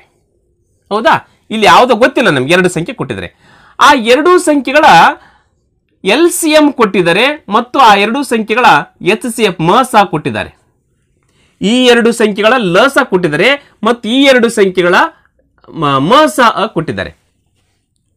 ಈ 2 ಸಂಖ್ಯೆಗಳಲ್ಲಿ ಒಂದು ಸಂಖ್ಯೆ ಕೊಟ್ಟಿದ್ದಾರೆ. ಒಂದು ಸಂಖ್ಯೆ ಯಾವುದಂತೆ? 120 ತಾನೆ. ಒಂದು ಸಂಖ್ಯೆ 120 ಕೊಟ್ಟಿದ್ದಾರೆ. ಹಾಗಾದ್ರೆ ಇನ್ನೊಂದು ಸಂಖ್ಯೆ ಯಾವುದು ಅಂತ ಕ್ವಶನ್ ಕೇಳಿದ್ದಾರೆ. ನೋಡ್ರಿ, ಆ 2 ಸಂಖ್ಯೆ ಲಸಾ ಮತ್ತು ಮಸಾ ಕೂಡ ಕೊಟ್ಟಿದ್ದಾರೆ, ಆದ್ರೆ ಆ ಇನ್ನೊಂದು ಸಂಖ್ಯೆ ಯಾವುದು ಅಂತ ಕ್ವಶನ್ ಕೇಳಿದ್ದಾರೆ. ಇದಕ್ಕೊಂದು ಸಿಂಪಲ್ ಲಾಜಿಕ್ ಏನು ಗೊತ್ತಾ? ಒಂದನೇ ಸಂಖ್ಯೆ ಇವೆರಡು ಗುಣಕಾರ ಇಸ್ ಈಕ್ವಲ್ ಟು ಇವೆರಡು ಗುಣಕಾರ, ಇಷ್ಟೇ. ಯಾವೆರಡು? ಇವೆರಡು ಗುಣಕಾರ. ಯಾವುದು? ಒಂದನೇ ಸಂಖ್ಯೆ ಇಂಟು ಎರಡನೆಯ ಸಂಖ್ಯೆ is equal to LCM into HCF. ಲಸಾ ಮತ್ತು ಮಸಾ ಗುಣಾಕಾರ ಮಾಡೋದಕ್ಕೂ ಮತ್ತು ಆ 2 ಸಂಖ್ಯೆ ಗುಣಾಕಾರ ಮಾಡೋದಕ್ಕೂ ಸಮನಾಗಿರುತ್ತೆ. ಹಾಗಾದ್ರೆ ಇಲ್ಲಿ ಒಂದು ಸಂಖ್ಯೆ ಕೊಟ್ಟಿದ್ರೆ ಅಂತಿದೆ 120 ಇಂಟು ಇನ್ನೂ ಒಂದು ಸಂಖ್ಯೆ ಕೊಟ್ಟಿಲ್ಲ ಎಕ್ಸ್ ಇಸ್ ಈಕ್ವಲ್ ಟು ಲಸಾ ಕೊಟ್ಟಿದ್ದಾರೆ. ಲಸಾ ಎಷ್ಟಂತೆ? ಅವುಗಳ ಲಸಾ 120, ಒಂದು ಸಂಖ್ಯೆ 20, ಒಂದು ಸಂಖ್ಯೆ ಏನಿದು 20. ಲಸಾ 120, ಮಸಾ ಎಷ್ಟಂತೆ? 6 ಅಂತೆ. ನೋಡ್ರಿ, ಆ 2 ಸಂಖ್ಯೆಗಳಲ್ಲಿ ಒಂದು ಸಂಖ್ಯೆ 20, ಇನ್ನೊಂದು ಸಂಖ್ಯೆ ಗೊತ್ತಿಲ್ಲ. ಈ 2 ಸಂಖ್ಯೆಗಳ ಲಸಾ 120, ಈ 2 ಸಂಖ್ಯೆಗಳ ಲಸಾ 60. ಹಾಗಾದ್ರೆ ಎರಡನೇ ಸಂಖ್ಯೆ ಯಾವುದು? ಇಷ್ಟು ಹಚ್ಕೊಂಡ್ಬಿಟ್ರೆ ಮುಗಿದೋಯ್ತು. ಕ್ಯಾನ್ಸಲ್ ಮಾಡಿಬಿಟ್ರಿ. ಈ ಕಡೆ ಈ 0 ಕ್ಯಾನ್ಸಲ್, ಈ 0 ಕ್ಯಾನ್ಸಲ್, 2 ಒಂದಲೆ 2 6 ಈ ಕಡೆ ಏನು ಉಳಿಲ್ಲ, ಎಕ್ಸ್ ಉಳಿತು. X is equal to 6 36. ಹಾಗಾದ್ರೆ ಆ ಸಂಖ್ಯೆ ಯಾವುದು? ಎಕ್ಸ್ ಎರಡನೇ ಸಂಖ್ಯೆ ಯಾವುದು? 36 ಇಸ್ ರೈಟ್ ಆನ್ಸರ್. ಸಿಂಪಲ್. ಹೌದಾ? ಯಾವಾಗಲೂ ಹಿಂಗೆ ಕೇಳ್ತಂತಂದ್ರೆ ಏನ್ ಮಾಡಬೇಕು? ಆ 2 ಸಂಖ್ಯೆಗಳ ಗುಣಾಕಾರ ಇಸ್ ಈಕ್ವಲ್ ಟು ಆ 2 ಸಂಖ್ಯೆ ಲಸಾ ಮತ್ತು ಮಸಾ ಗುಣಾಕಾರಕ್ಕೆ ಸಮನಾಗಿರುತ್ತೆ. ಸಮನಾಗಿದೆ. ಕ್ಲಿಯರ್? ಎಸ್, ಮುಂದಿನ ಕ್ವಶನ್ ನೋಡೋಣ. Question number 10. ಕೊಟ್ಟಿರುವ ಹಾಳೆಯನ್ನ ಮಡಿಚುವ ಮೂಲಕ ಘನವನ್ನ ತಯಾರಿಸಲಾಗುತ್ತದೆ. ಇಲ್ಲಿ ನೋಡ್ರಿ, ಓಪನ್ ಡೈಸ್. ಹೌದಾ? ಒಂದು ಘನವನ್ನ ಓಪನ್ ಮಾಡಿಟ್ಟಿದ್ದಾರೆ. 6 ಮುಖಗಳಿರ್ತಾನೆ, 1 2 3 4 5 6 ಮುಖಗಳಿದ್ದಾರೆ. ಇದನ್ನು ಓಪನ್ ಮಾಡಿದರೆ ಇದನ್ನ ಘನವನ್ನಾಗಿ ಪರಿವರ್ತನೆ ಮಾಡ್ತಾರೆ, ಮಡಿಸ್ತಾರೆ. ಈ ಘನದಲ್ಲಿ ಕೆಳಗಿನ ಯಾವ ಜೋಡಿ ಚಿಹ್ನೆಗಳು ವಿರುದ್ಧ ಮುಖಗಳಲ್ಲಿ ಇರುವುದಿಲ್ಲ? ನೋಡ್ರಿ, ಇಲ್ಲಿ 4 ಆಯ್ಕೆಗಳು ಕೊಟ್ಟಿದ್ದಾರೆ. ಇವು ವಿರುದ್ಧ ಮುಖಗಳಲ್ಲ. 6ಕ್ಕೆ ಅಪೋಸಿಟ್ ಎಸ್ ಅಲ್ಲ, ಆಮೇಲೆ ಎಸ್ಗೆ ಅಪೋಸಿಟ್ ಕ್ಯೂ ಅಲ್ಲ, ಇದಕ್ಕೆ ಇವೆರಡಕ್ಕೆ ಅಪೋಸಿಟ್ ವಿರುದ್ಧ ಮುಖಗಳಲ್ಲಿ ಇರುವುದಿಲ್ಲ ಅಂತ ಹೇಳಿದ್ದಾರೆ. ಯಾವುದಿಲ್ಲ ಇದರಲ್ಲಿ? ಹೌದು ತಾನೆ? ಈ ಕೆಳಗಿನ ಯಾವ ಜೋಡಿ ಚಿಹ್ನೆಗಳು ವಿರುದ್ಧ ಮುಖಗಳಲ್ಲಿ ಇರುವುದಿಲ್ಲ ಅಂತ ಕ್ವಶನ್ ಕೇಳಿದ್ದಾರೆ. ಹೌದಾ? ಇದರಲ್ಲಿ ಯಾವುದು ವಿರುದ್ಧ ಮುಖದಲ್ಲಿ ಇಲ್ಲ ಅಂತ ಕ್ವಶನ್ ಕೇಳಿದ್ರೆ. ಎಸ್, ಈಗ ನೋಡೋಣ. ಇವಕ್ಕೆ ಅಪೋಸಿಟ್ ಫೇಸಸ್ ಯಾವನ್ನ ಇಲ್ಲಿ ನೋಡ್ಕೊಂಡ್ಬಿಡೋಣ ಮೊದಲು ನಾವು. ಯಾವ್ಯಾವ ನೋಡ್ರಿ, ಈ ರೀತಿ ಇದ್ದಾಗ ಇದು ಎಟ್ಟದ. ಈ ಎಟ್ಟಿಗೆ ಅಪೋಸಿಟ್ ಫೇಸ್ ಯಾವ್ದಾಗಿರುತ್ತೆ ಅಂತಂದ್ರೆ, ಒಂದನ್ನು ಬಿಟ್ಟು ಮುಂದಿರ್ತಕ್ಕಂಥ ಮೂರನೇದು ಏನಿರುತ್ತೆ ಇದಕ್ಕೆ ಅಪೋಸಿಟ್ ಫೇಸ್ ಇರುತ್ತೆ. ಇನ್ನು ಬಿಟ್ಟು ನಿರಂತರ ಅದೇ ಇರಬೇಕು, ಅದೇ ಲೈನಲ್ಲಿ ಇರ್ತಕ್ಕಂಥ ಒಂದು ಬಿಟ್ಟು ನೆಕ್ಸ್ಟ್ ಮೂರನೇದು ಅಥವಾ ಎರಡನೇದು ಇನ್ನು ಕೂಡಿಸ್ಕೊಂಡ್ರೆ ಮೂರನೇದ್ದು, ಒಂದನ್ನು ಬಿಟ್ಟು ಮುಂದಿರ್ತಕ್ಕಂಥದ್ದೇ ಇದಕ್ಕೆ ಅಪೋಸಿಟ್ ಇರುತ್ತೆ. ಹಾಗಾದ್ರೆ ಎಟ್ಟಿಗೆ ಅಪೋಸಿಟ್ ಯಾವ್ದಿರುತ್ತೆ ಅಂತ ಹೇಳಿದ್ರೆ ಶೇಕಡಾ ಚಿಹ್ನೆದು ಇರುತ್ತೆ. ನೆಕ್ಸ್ಟ್ ಅದೇ ರೀತಿಯಾಗಿ ಯಾಶ್ ಅದ.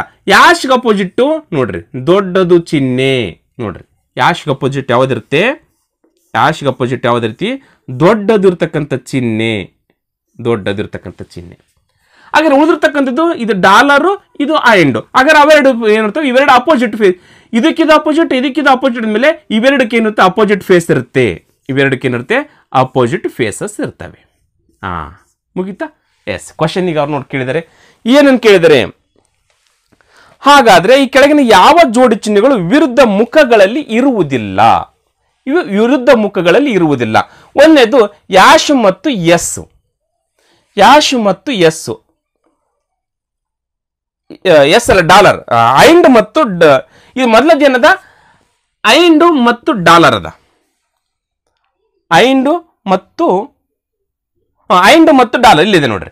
ಇವೆರಡೇನು ಅಪೋಸಿಟ್ ಫೇಸಸ್ ಆಗ್ತವೆ, ಬಟ್ ಇರುವುದಿಲ್ಲ ಅಂತಂದ್ರೆ ಹಾಗಾದ್ರೆ ಅಪೋಸಿಟ್ ಫೇಸ್ಗಳು ಇವೆರಡು, ಹಾಗಾದ್ರೆ ಇದು ಇದೆ, ಇದು ಅಲ್ಲ.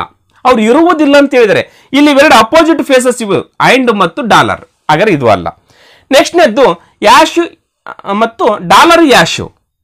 ನೋಡ್ರಿ ಡಾಲರ್ ಯಾಶು ಇವೆರಡು ಅಪೋಸಿಟ್ ಫೇಸಸ್ಗಳಲ್ಲ, ಹಾಗಾದ್ರೆ ಇದುವೇ ಉತ್ತರ ಅವ್ರು ಕೇಳ್ತಕ್ಕಂಥ. ಇವು ಅಪೋಸಿಟ್ ಫೇಸಸ್ ಅಲ್ಲಿ ಬರಲ್ಲ. ಹಾಗಾದ್ರೆ ಇದಕ್ಕೆ ಅವ್ರು ಕೇಳ್ತಕ್ಕಂಥ ಉತ್ತರ ಏನು, ಯಾವ ಜೋಡಿ ವಿರುದ್ಧ ಮುಖಗಳಲ್ಲಿ ಇರುವುದಿಲ್ಲ ಅಂದಾಗ ಇವೆರಡು ವಿರುದ್ಧ ಮುಖಗಳಲ್ಲಿ ಇಲ್ಲ. ನೋಡ್ರಿ ಯಾಶ್ ಇದು ಡಾಲರ್ ಚಿಹ್ನೆ ಇಲ್ಲದ, ಯಾಶ್ ಚಿಹ್ನೆ ಇಲ್ಲದ, ಹಾಗಾದ್ರೆ ಇವೆರಡು ವಿರುದ್ಧ ಮುಖಗಳಲ್ಲಿ ಬರಲ್ಲ. ಆಮೇಲೆ ಇದು ನೋಡ್ರಿ 8% ವಿರುದ್ಧ ಮುಖದಲ್ಲಿ ಇದೆ. ಕ್ಲಿಯರ್? ಆಮೇಲೆ ಯಾಶು ಮತ್ತು ದೊಡ್ಡದ ಚಿಹ್ನೆ, ಯಾಶು ಮತ್ತು ದೊಡ್ಡದು, ಇದು ಕೂಡ ವಿರುದ್ಧ ಮುಖದಲ್ಲಿ ಇದೆ. ಇದು ವಿರುದ್ಧ ಮುಖದಲ್ಲಿದೆ, ಇದು ನಾನು ಹಿಂಗೆ ಹಾಕ್ಬೇಕು ಬರೋದಲ್ಲಿ ಆಕ್ಚುಲಿ ಇದು ಹೌದಾ. ಅವ್ರು ಕೇಳಿದ ಕ್ವಶನ್ ವಿರುದ್ಧ ಮುಖದಲ್ಲಿದೆ, ಇದು ಆನ್ಸರ್ ಆಗಲ್ಲ. ಇದು ವಿರುದ್ಧ ಮುಖದಲ್ಲೇ ಇದೆ, ಇದು ಆನ್ಸರ್ ಆಗಲ್ಲ. ವಿರುದ್ಧ ಮುಖದಲ್ಲಿ ಇಲ್ಲದ ಒಂದು ಜೋಡಿ ಯಾವುದಂತ ಹೇಳಿದ್ರೆ ಯಾಶು ಮತ್ತು ಡಾಲರ್ ಚಿಹ್ನೆ ಇರ್ತಕ್ಕಂಥದ್ದು ವಿರುದ್ಧ ಮುಖದಲ್ಲಿ ಇರೋದಿಲ್ಲ. ನೋಡ್ರಿ ನಾವು ಇಲ್ಲಿ ಅಪೋಸಿಟ್ ಫೇಸಸ್ ಅನ್ನ ಕಂಡುಹಿಡ್ಬಿಟ್ರೆ ಈಜಿಯಾಗಿ ಅವ್ರು ಕೇಳ್ತಕ್ಕಂಥ ಕ್ವಶನ್ಗೆ ಉತ್ತರ ನೀಡಬಹುದು. ಕ್ಲಿಯರ್? ಎಸ್ ಸ್ನೇಹಿತರೆ, ಇಲ್ಲಿವರೆಗೂ 10 ಕ್ವಶನ್ಗಳನ್ನು ಇವತ್ತಿನ ತರಗತಿಯಲ್ಲಿ ಈಜಿಯಾಗಿ ತಿಳಿಸಿದ್ದೀನಿ. ಸ್ವಲ್ಪ ದೊಡ್ಡದಾದ್ರೂ ಚಿಂತೆ ಇಲ್ಲ, ಕುಲಂಕುಷವಾಗಿ ಎಲ್ಲದನ್ನು ನೋಡಿಕೊಂಡು ಕಲ್ತ್ಕೊಳ್ಬೇಕಾಗಿರ್ತಕ್ಕಂಥದ್ದು ನಿಮ್ಮ ಕೆಲಸ ಅಂತ ಹೇಳ್ತಾ ಇವತ್ತಿನ ತರಗತಿಯನ್ನು ಮುಗಿಸ್ತಾ ಇದ್ದೀನಿ ಸ್ನೇಹಿತರೆ. ನಮಸ್ಕಾರ.